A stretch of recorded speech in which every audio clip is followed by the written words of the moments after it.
Isabel, con el tono condescendiente que reservaba para situaciones ridículas, preguntó quién era él realmente para hacer semejante afirmación. Carlos explicó con voz calmada que trabajaba allí desde hacía 6 meses en el turno de limpieza nocturna, pero que antes de eso había trabajado con motores. El doctor Herrera, divertido por la situación, preguntó con ironía dónde exactamente había trabajado con motores, ¿en un taller de barrio? ¿Arreglando scooters? La respuesta de Carlos cayó como una bomba en la sala. Había sido jefe de mecánicos de la escudería Rojo Fuego en Fórmula 1. El silencio que siguió fue ensordecedor. Todos los presentes conocían perfectamente la Rojo Fuego, el legendario equipo español que había desafiado a los gigantes internacionales con innovaciones brillantes antes de desaparecer en un escándalo financiero 2 años atrás. Herrera, quien había conocido personalmente a algunos miembros del equipo, se puso inmediatamente serio. Miró a Carlos con nuevos ojos y confirmó en voz alta lo que todos estaban pensando. Carlos Ruiz era realmente el técnico que había desarrollado el revolucionario sistema de inyección variable para el Ferrari 488 Challenge. Su trabajo había sido estudiado en universidades de ingeniería de todo el mundo. Carlos explicó entonces su caída.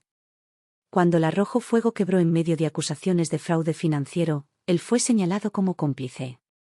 Nunca lo procesaron porque no tenían pruebas reales, pero la sospecha fue suficiente.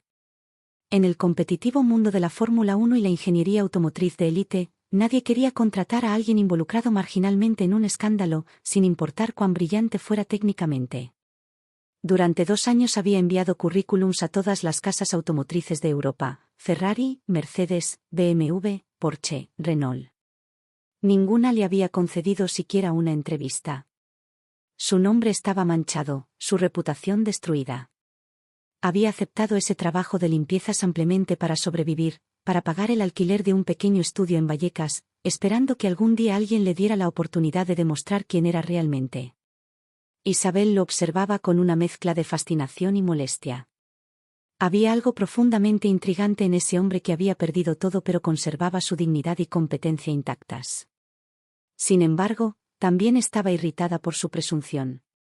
¿Cómo se atrevía a entrar en su oficina, interrumpir una reunión crítica y afirmar que podía resolver lo que los mejores cerebros de Europa no habían logrado? Carlos se acercó al motor con movimientos lentos y metódicos, observando cada componente con la intensidad de un detective examinando la escena de un crimen. Después de varios minutos de estudio silencioso, declaró que el problema no estaba en el diseño, que era genuinamente brillante, sino en el ensamblaje y la calibración. Herrera protestó inmediatamente. Habían seguido cada especificación técnica al pie de la letra. Carlos explicó pacientemente que no hablaba de las tolerancias mecánicas, que eran perfectas, sino de algo más sutil, la sincronización. El motor híbrido tenía 2 corazones que debían latir juntos como en una sinfonía perfecta, pero estaban tocando 2 melodías completamente diferentes. Indicó una serie de sensores casi invisibles instalados en el sistema. Explicó que los parámetros de control habían sido calibrados por separado para cada sistema, primero el motor V12 tradicional, luego el motor eléctrico. Era exactamente el protocolo estándar que cualquier ingeniero seguiría. Y ahí radicaba el error fundamental. Carlos explicó el concepto con una claridad sorprendente: no se podían sincronizar 2 sistemas ya calibrados independientemente. Debían calibrarse juntos, simultáneamente, como un único organismo viviente. El motor híbrido no era 2 motores trabajando en paralelo, sino un solo sistema integrado que respiraba como una unidad. La explicación era tan simple y elegante que parecía genial. Isabel sintió una chispa de esperanza atravesarla, pero también un profundo escepticismo. Si la solución era tan obvia, ¿por qué ninguno de los 12 ingenieros brillantes había pensado en ello durante 6 meses de trabajo intensivo? Isabel, con el tono condescendiente que reservaba para situaciones ridículas, preguntó quién era él realmente para hacer semejante afirmación. Carlos explicó con voz calmada que trabajaba allí desde hacía 6 meses en el turno de limpieza nocturna, pero que antes de eso había trabajado con motores. El doctor Herrera, divertido por la situación, preguntó con ironía dónde exactamente había trabajado con motores, ¿en un taller de barrio? ¿Arreglando scooters?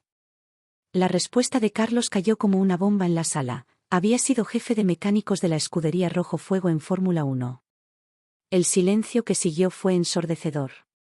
Todos los presentes conocían perfectamente el Arrojo Fuego, el legendario equipo español que había desafiado a los gigantes internacionales con innovaciones brillantes antes de desaparecer en un escándalo financiero 2 años atrás. Herrera, quien había conocido personalmente a algunos miembros del equipo, se puso inmediatamente serio. Miró a Carlos con nuevos ojos y confirmó en voz alta lo que todos estaban pensando. Carlos Ruiz era realmente el técnico que había desarrollado el revolucionario sistema de inyección variable para el Ferrari 488 Challenge. Su trabajo había sido estudiado en universidades de ingeniería de todo el mundo. Carlos explicó entonces su caída.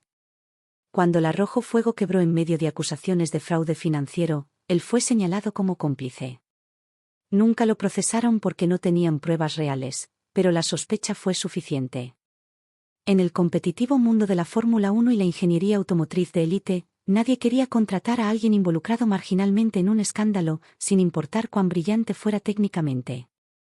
Durante 2 años había enviado currículums a todas las casas automotrices de Europa: Ferrari, Mercedes, BMW, Porsche, Renault. Ninguna le había concedido siquiera una entrevista. Su nombre estaba manchado, su reputación destruida. Había aceptado ese trabajo de limpieza simplemente para sobrevivir, para pagar el alquiler de un pequeño estudio en Vallecas, esperando que algún día alguien le diera la oportunidad de demostrar quién era realmente. Isabel lo observaba con una mezcla de fascinación y molestia. Había algo profundamente intrigante en ese hombre que había perdido todo pero conservaba su dignidad y competencia intactas. Sin embargo, también estaba irritada por su presunción. ¿Cómo se atrevía a entrar en su oficina, interrumpir una reunión crítica y afirmar que podía resolver lo que los mejores cerebros de Europa no habían logrado? Carlos se acercó al motor con movimientos lentos y metódicos, observando cada componente con la intensidad de un detective examinando la escena de un crimen. Después de varios minutos de estudio silencioso, declaró que el problema no estaba en el diseño, que era genuinamente brillante, sino en el ensamblaje y la calibración. Herrera protestó inmediatamente. Habían seguido cada especificación técnica al pie de la letra. Carlos explicó pacientemente que no hablaba de las tolerancias mecánicas, que eran perfectas, sino de algo más sutil, la sincronización. El motor híbrido tenía 2 corazones que debían latir juntos como en una sinfonía perfecta, pero estaban tocando 2 melodías completamente diferentes. Indicó una serie de sensores casi invisibles instalados en el sistema. Explicó que los parámetros de control habían sido calibrados por separado para cada sistema, primero el motor V12 tradicional, luego el motor eléctrico. Era exactamente el protocolo estándar que cualquier ingeniero seguiría. Y ahí radicaba el error fundamental. Carlos explicó el concepto con una claridad sorprendente: no se podían sincronizar 2 sistemas ya calibrados independientemente. Debían calibrarse juntos, simultáneamente, como un único organismo viviente. El motor híbrido no era 2 motores trabajando en paralelo, sino un solo sistema integrado que respiraba como una unidad. La explicación era tan simple y elegante que parecía genial. Isabel sintió una chispa de esperanza atravesarla, pero también un profundo escepticismo. Si la solución era tan obvia, ¿por qué ninguno de los 12 ingenieros brillantes había pensado en ello durante 6 meses de trabajo intensivo? Isabel, con su característico sarcasmo, declaró que hablar era fácil pero demostrar era completamente diferente. Carlos la miró con una calma que bordeaba la indiferencia. No parecía intimidado por su agresividad ni por el poder que ella representaba. Le pidió una oportunidad, 12 horas de trabajo sin interrupciones, y garantizaba que el motor funcionaría perfectamente. La sala estalló en murmullos escépticos. Isabel sintió la ira subir por su garganta. ¿Quién era este desconocido para prometerle resultados que el mejor equipo técnico de Europa no había logrado obtener en medio año? Explotó llamándolo completamente loco. 12 ingenieros graduados con honores, 6 meses de trabajo continuo, millones en tecnología de vanguardia, y él pretendía resolverlo todo en una noche. Carlos respondió con tranquilidad absoluta que no pretendía nada, simplemente proponía una solución. Tenía la certeza técnica de que funcionaría. Isabel lo miró fijamente, estudiando su rostro en busca de señales de locura o desesperación. Pero lo que vio fue algo diferente: confianza profesional absoluta mezclada con la dignidad de alguien que no tenía nada más que perder. Las opciones de Isabel se estaban agotando rápidamente. En 3 días tendría que presentarse ante los ejecutivos de SEAT y admitir que Automotive Mendoza, con 70 años de prestigio, había fallado estrepitosamente. Su carrera como CEO estaría efectivamente terminada. La presión era insoportable. Fue en ese momento de frustración máxima que Isabel pronunció las palabras que cambiarían ambas vidas para siempre. Las dijo impulsivamente, con rabia y sarcasmo. ¿Sabe qué le digo? Si usted logra realmente arreglar este motor que 12 ingenieros no han podido reparar en 6 meses, me caso con usted. La sala se quedó completamente congelada. El silencio era tan profundo que se podía escuchar el zumbido de las computadoras. Todos miraban a Isabel con expresiones que mezclaban incredulidad, shock y vergüenza ajena. Acababa de hacer la apuesta más absurda e imprudente de su carrera profesional frente a una docena de testigos. Carlos no sonrió. No mostró triunfo ni diversión. La miró directamente a los ojos con una seriedad absoluta que heló la sangre de Isabel. Y entonces, con voz clara y firme, pronunció una sola palabra que resonaría en los corazones de ambos para siempre: aceptó. Las palabras quedaron suspendidas en el aire como un desafío al destino mismo. Isabel se dio cuenta inmediatamente de la magnitud de su error, pero era demasiado tarde para retractarse frente a una sala llena de testigos corporativos. Su reputación de mujer que cumplía su palabra estaba ahora en juego de la manera más personal y vulnerable imaginable. Intentando retomar el control de la situación que se le había escapado de las manos, Isabel estableció las reglas con frialdad profesional: 12 horas exactas, desde las 8 de la noche hasta las 8 de la mañana. Si el motor funcionaba perfectamente según las especificaciones de SEAT, ella mantendría su palabra. Si fallaba aunque fuera marginalmente, Carlos desaparecería para siempre de su vida y de la empresa. Carlos aceptó las condiciones sin vacilar. Pidió acceso completo al laboratorio de desarrollo, a todos los instrumentos de diagnóstico computarizados y a los manuales técnicos completos del proyecto. Isabel se los concedió, especificando enfáticamente que trabajaría completamente solo, sin ninguna ayuda del equipo de ingenieros.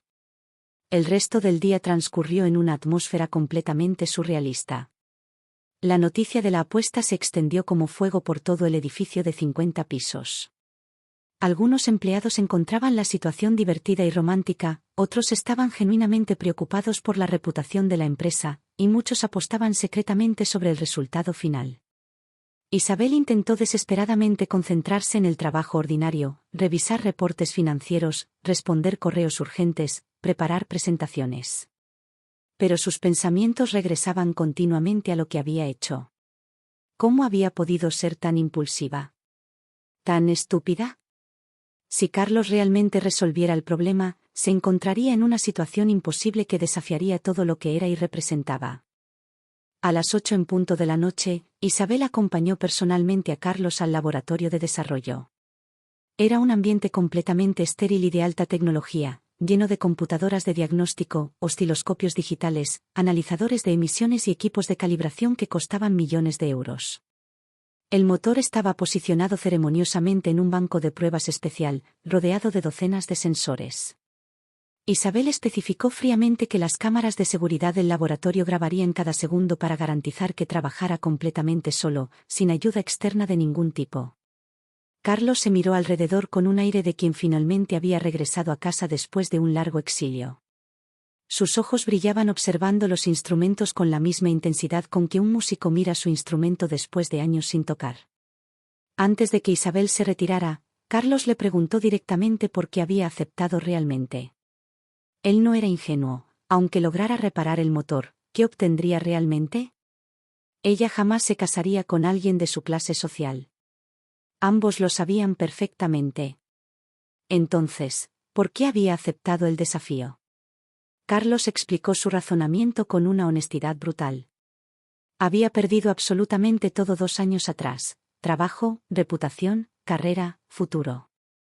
Esta era literalmente la única oportunidad que tendría en su vida de demostrar quién era realmente, de probar que Carlos Ruiz todavía valía algo más que limpiar oficinas. Si fallaba, quedaría exactamente en la misma situación desesperada. Si tenía éxito, habría recuperado su honor profesional. Respecto al matrimonio, Carlos dijo con una sonrisa triste que ella nunca se casaría realmente con alguien como él. Él vivía en la realidad, no en cuentos de hadas. Pero ella mantendría su palabra de alguna manera, aunque fuera simbólicamente, y eso le haría honor. Eso era suficiente para él. Esa noche, Isabel no pudo dormir ni un minuto. Permaneció completamente despierta en su lujoso ático de Salamanca, imaginando obsesivamente qué estaba ocurriendo en el laboratorio 50 pisos más abajo. Para su propia sorpresa, se encontró esperando genuinamente que Carlos tuviera éxito. No tanto por las implicaciones personales aterradoras, sino por la justicia poética de la situación, un genio caído merecía una segunda oportunidad. A las 6 de la mañana, 2 horas antes de lo acordado, Isabel no pudo resistir más. Se vistió rápidamente y fue a la oficina. Las grabaciones de seguridad confirmaban que Carlos había trabajado toda la noche sin parar ni un solo minuto. Estaba completamente absorto en su elemento, desmontando y remontando componentes con precisión quirúrgica, ingresando algoritmos complejos en las computadoras de control. A las 8 en punto exactas, Isabel entró al laboratorio seguida por todo el equipo de ingenieros que no querían perderse el momento de la verdad. Herrera estaba particularmente nervioso, su reputación profesional también estaba en juego. Si un ex mecánico resolvía lo que él no había podido, sería humillante públicamente. El laboratorio tenía el aspecto de haber sido escenario de una batalla épica. Hojas de cálculos complejos estaban esparcidas por todas partes. Instrumentos de diagnóstico mostraban gráficos que los ingenieros apenas reconocían. Y en el centro de todo, el motor parecía físicamente idéntico, pero había algo intangible en su presencia que sugería un cambio fundamental. Carlos estaba de pie junto al banco de pruebas. Su overal estaba completamente sucio de grasa mecánica, el cabello revuelto, ojeras profundas de cansancio extremo. Pero sus ojos brillaban con una luz que nada tenía que ver con la fatiga. Tenía el aspecto triunfante de un general que había ganado la batalla más importante de su vida contra enemigos imposibles. Isabel se acercó lentamente, seguida por el equipo de ingenieros escépticos pero intensamente curiosos. Herrera se inclinó inmediatamente sobre las computadoras de control, estudiando meticulosamente los parámetros que Carlos había ingresado durante las 12 horas de trabajo solitario. Después de varios minutos de análisis intenso, murmuró algo completamente incrédulo.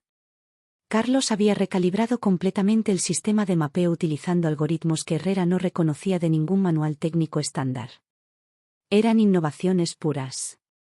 Carlos explicó tranquilamente que algunos los había desarrollado personalmente durante su tiempo en la Rojo Fuego para sincronizar el sistema KERS con el motor principal de combustión. Otros los había adaptado creativamente de sistemas aeronáuticos militares. El principio era siempre idéntico, 2 sistemas de potencia comportándose como un solo organismo viviente. Isabel miraba el motor sin decir absolutamente nada. Desde el exterior parecía idéntico al de ayer, pero Carlos tenía el aire inequívoco de quien había realizado un milagro técnico. Con voz tensa por la emoción contenida, Isabel pidió la demostración final. Carlos se acercó al panel de control con movimientos calmados y seguros, sin ningún rastro de nerviosismo. Antes de presionar el botón de arranque, explicó brevemente lo que había hecho durante esas 12 horas intensas. Había creado un protocolo completamente nuevo que obligaba a los 2 sistemas a razonar, como un organismo único en lugar de entidades separadas compitiendo por recursos. Herrera asentía mientras estudiaba los datos en las pantallas, admitiendo en voz baja que teóricamente el enfoque debía funcionar. Pero la teoría y la práctica en ingeniería automotriz eran universos completamente diferentes. Todos contenían la respiración mientras Carlos colocaba su mano sobre el botón de arranque. El laboratorio se llenó primero de un zumbido electrónico suave, seguido inmediatamente por el sonido inconfundible de un motor V12 despertando a la vida. Pero en lugar de las vibraciones desagradables y el ruido metálico aterrador que habían plagado todos los intentos anteriores, el motor comenzó a girar con un sonido que era pura música mecánica perfecta. Los parámetros en los monitores comenzaron a mostrar valores que dejaron a todos completamente paralizados: temperatura óptima, consumo de combustible dentro de los límites teóricos más estrictos, emisiones prácticamente cero, eficiencia energética superando las proyecciones originales. Pero lo verdaderamente extraordinario era la armonía perfecta entre los 2 sistemas de propulsión. El paso del motor térmico al eléctrico ocurría sin la menor incertidumbre ni vacilación, tan suave como la respiración natural. Era como si los dos sistemas hubieran sido diseñados desde el principio para trabajar juntos en perfecta simbiosis. La sincronización era absolutamente impecable. Isabel se quedó literalmente sin palabras. Los ingenieros se amontonaban alrededor de los monitores con expresiones de incredulidad absoluta. El motor que los había hecho desesperar durante 6 meses interminables ahora funcionaba mejor que las previsiones teóricas más optimistas del proyecto original. Herrera susurró algo que sonaba imposible: los parámetros de rendimiento eran superiores a los que el equipo de diseño había proyectado como escenario ideal. Carlos explicó con la simplicidad de los verdaderos genios que cuando dos sistemas complejos trabajaban en perfecta sincronía, el resultado final superaba matemáticamente la suma de las partes individuales. Isabel lo miró con una mezcla compleja de admiración profesional, incredulidad personal y algo que se parecía peligrosamente a la atracción romántica. Este hombre había salvado su empresa del colapso, había rescatado su reputación como CEO, había asegurado un contrato de 500 millones de euros. Había logrado en 12 horas solitarias lo que el mejor equipo técnico de Europa no había conseguido en 6 meses desesperados. Pero ahora había un problema enorme que la miraba directamente a los ojos desde el otro lado del banco de pruebas. Un problema que llevaba el nombre de Carlos Ruiz y una promesa hecha frente a 12 testigos corporativos. Isabel lo felicitó formalmente, confirmando profesionalmente que el motor funcionaba de manera perfecta según todas las especificaciones técnicas requeridas por SEAT. Carlos aceptó las felicitaciones con orgullo profesional mezclado con algo mucho más profundo y personal. El silencio que siguió estuvo cargado de significados no dichos que llenaban completamente el laboratorio. Todos los presentes conocían perfectamente los términos de la apuesta imposible. Todos esperaban con fascinación mórbida ver qué haría exactamente Isabel Mendoza, la CEO más poderosa y orgullosa de la industria automotriz española. Isabel ordenó a los ingenieros que regresaran inmediatamente al trabajo. Tenían que preparar una presentación técnica completa para los ejecutivos de SEAT antes del mediodía. Los ingenieros entendieron la indirecta y salieron lentamente del laboratorio, no sin antes lanzar miradas significativas entre ellos y hacia la pareja imposible. En pocos minutos que parecieron eternos, Isabel y Carlos quedaron completamente solos en el laboratorio, con el motor perfectamente funcional entre ellos como testigo silencioso de lo imposible que acababa de ocurrir. El silencio en el laboratorio era tan denso que resultaba casi físico. Isabel y Carlos se miraban desde lados opuestos del banco de pruebas, el motor entre ellos como un testigo mecánico de la transformación que había ocurrido en ambas vidas durante una sola noche imposible. Isabel fue la primera en romper el silencio, reconociendo directamente que Carlos había cumplido su promesa de manera espectacular. Ella también había hecho una promesa, frente a 12 testigos corporativos que ahora mismo estaban esparciendo la historia por todo el edificio y probablemente por toda la industria automotriz española. Carlos no estaba aprovechándose de la situación de manera arrogante. Permanecía tranquilo, esperando pacientemente que ella decidiera cómo manejar la situación más surrealista de ambas vidas. Había una dignidad en su silencio que contrastaba dramáticamente con la vulnerabilidad evidente de Isabel. Isabel comenzó a caminar nerviosamente alrededor del laboratorio, sus tacones resonando en el suelo de cerámica. Toda su vida había resuelto problemas complejos con lógica fría y determinación implacable. Pero esta vez estaba en territorio completamente inexplorado, sin mapas ni protocolos corporativos que pudieran guiarla. Intentó enmarcar la situación como una provocación impulsiva, una broma pronunciada en un momento de frustración extrema que nadie podía tomar seriamente. Carlos dijo que lo entendía perfectamente, explicando con calma que ella tenía todo el poder del mundo para ignorar completamente lo que había dicho. Después de todo, ella era la CEO de una importante empresa española de 2.000 millones de euros. Él era un exmecánico que limpiaba oficinas por las noches para pagar el alquiler. Pero había algo en el tono de Carlos que golpeó profundamente a Isabel. No era resentimiento ni amargura, sino una resignación triste mezclada con aceptación de la realidad brutal de las diferencias de clase. Eso la hizo detenerse abruptamente. Isabel preguntó directamente qué quería él realmente de esta situación imposible. Carlos la miró con una intensidad que la hizo estremecerse. Explicó que no era tan ingenuo ni romántico como para pensar que realmente pudieran casarse. Ella vivía en un mundo dorado 50 pisos sobre la realidad ordinaria. Él vivía en un pequeño estudio en Vallecas, tomando 2 autobuses para llegar al trabajo cada día. Pero había algo que sí quería desesperadamente. Reconocimiento público por haber resuelto el problema que amenazaba la empresa.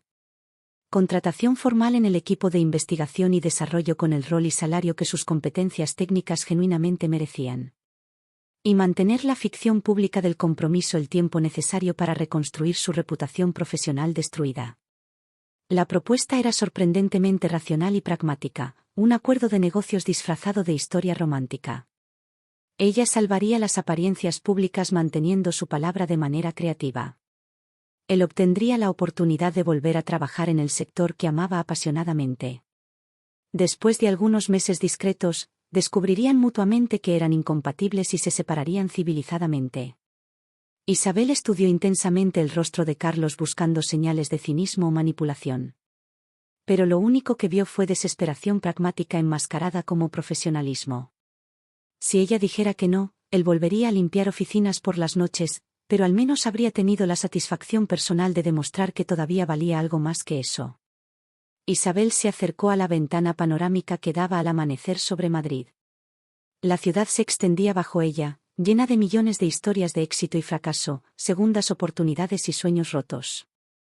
Por primera vez en su vida privilegiada se encontraba en una situación que no podía controlar simplemente con dinero, autoridad o conexiones familiares. Después de lo que pareció una eternidad de reflexión, dijo que Carlos estaba completamente loco. Los medios de comunicación los devorarían vivos, la CEO millonaria y el exmecánico en desgracia estarían en todos los periódicos de chismes durante meses. Carlos respondió tranquilamente que pensaba que el chisme público no la asustaba realmente. Isabel admitió que no la asustaba exactamente, más bien la irritaba profundamente. Pero había aprendido durante años a manejar la atención mediática. Era parte del precio de ser una figura pública poderosa. Después de varios minutos más de consideración silenciosa, pesando opciones que 24 horas antes nunca habría imaginado tener que considerar, tomó la decisión que cambiaría ambas vidas para siempre. Está bien. Hagámoslo. Carlos alzó las cejas genuinamente sorprendido por la rapidez y claridad de la decisión. Isabel inmediatamente estableció sus condiciones con precisión corporativa. Primero, él se convertiría oficialmente en director de desarrollo de motores híbridos con un contrato formal de 3 años y salario competitivo. Segundo, su relación duraría exactamente 6 meses, ni un día más ni menos. Tercero, absolutamente nadie podía saber nunca que era un arreglo pragmático. Y cuarto, si alguna vez traicionaba su acuerdo o intentaba dañarla públicamente, ella lo destruiría profesional y personalmente de manera tan completa que desearía nunca haberla conocido. Carlos aceptó cada condición sin vacilar. Extendieron las manos para sellar el acuerdo como 2 ejecutivos cerrando una transacción comercial. Pero cuando sus manos se tocaron, ambos sintieron una descarga eléctrica inexplicable que nada tenía que ver con negocios ni pragmatismo. Los meses siguientes fueron una transformación gradual que ninguno de los dos había anticipado. Lo que comenzó como una farsa elaborada se convirtió lentamente en algo completamente diferente. Isabel descubrió que detrás del mecánico humilde había un genio técnico genuino cuyas innovaciones posicionaron a Automotive Mendoza a la vanguardia absoluta de la tecnología automotriz europea. Carlos descubrió que detrás de la CEO arrogante y despiadada había una mujer brillante y apasionada que había ocultado su vulnerabilidad detrás de una armadura de éxito corporativo. Habían comenzado como enemigos obligados a una alianza temporal. Gradualmente se convirtieron en colegas que se respetaban profesionalmente. Y finalmente, sin poder explicar exactamente cuándo o cómo había ocurrido, se convirtieron en algo mucho más profundo. Cuando llegó exactamente el 6º mes y expiró formalmente su acuerdo original, estaban de pie nuevamente en el laboratorio donde todo había comenzado. El motor que Carlos había reparado ahora estaba en producción masiva para SEAT, generando cientos de millones en ingresos. Isabel observó técnicamente que su acuerdo expiraba ese día. Deberían anunciar públicamente la ruptura, explicar a los medios que habían descubierto ser incompatibles. Se miraron en silencio durante largos minutos cargados de significado. Carlos sonrió con ternura diciendo que había un problema grave. Se había enamorado genuinamente de ella, completamente y sin reservas. Isabel sintió que el corazón se le detenía y luego se aceleraba violentamente. Admitió que era un problema gravísimo, absolutamente catastrófico, porque ella también se había enamorado real y profundamente de él. El beso que compartieron fue completamente diferente de los besos públicos forzados de los meses anteriores. Ya no había actuación ni incertidumbre, sino la certeza absoluta de dos personas que habían encontrado algo auténtico en el lugar más inesperado imaginable. Un año después, la boda real de Isabel y Carlos fue el evento social del año en España. No solo por el contraste romántico obvio, sino porque representaba algo profundamente significativo, la prueba viviente de que el amor verdadero y el respeto mutuo podían superar cualquier barrera artificial de clase social. 10 años después, Automotive Mendoza Ruiz, el nombre había cambiado oficialmente después del matrimonio, se había convertido en líder mundial en innovación de motores híbridos. Pero la verdadera revolución había sido completamente personal. Dos personas que habían aprendido que los mayores desafíos de la vida frecuentemente se transforman en los regalos más preciosos. El motor original que había cambiado sus destinos se exhibía ahora en el museo. Continúe. 4 y 11. De la innovación tecnológica de Madrid. No solo como una pieza de ingeniería brillante, sino como símbolo permanente de que el verdadero talento puede emerger de cualquier condición y que el amor más auténtico nace cuando el orgullo da paso finalmente a la vulnerabilidad y al respeto genuino. Su historia inspiró a toda una generación de empresarios españoles que entendieron una verdad fundamental: el liderazgo real no viene de títulos ni privilegios heredados, sino del talento, la determinación y el coraje de apostar por personas que el mundo ha subestimado injustamente. Y cada año, en el aniversario exacto del desafío imposible, Carlos encendía ceremonialmente ese motor legendario para recordar una verdad que ambos habían aprendido de la manera más hermosa posible: los milagros ocurren cuando el talento encuentra la oportunidad, y el amor verdadero florece cuando dos personas tienen el coraje extraordinario de ver más allá de las apariencias y apostar por lo que realmente importa.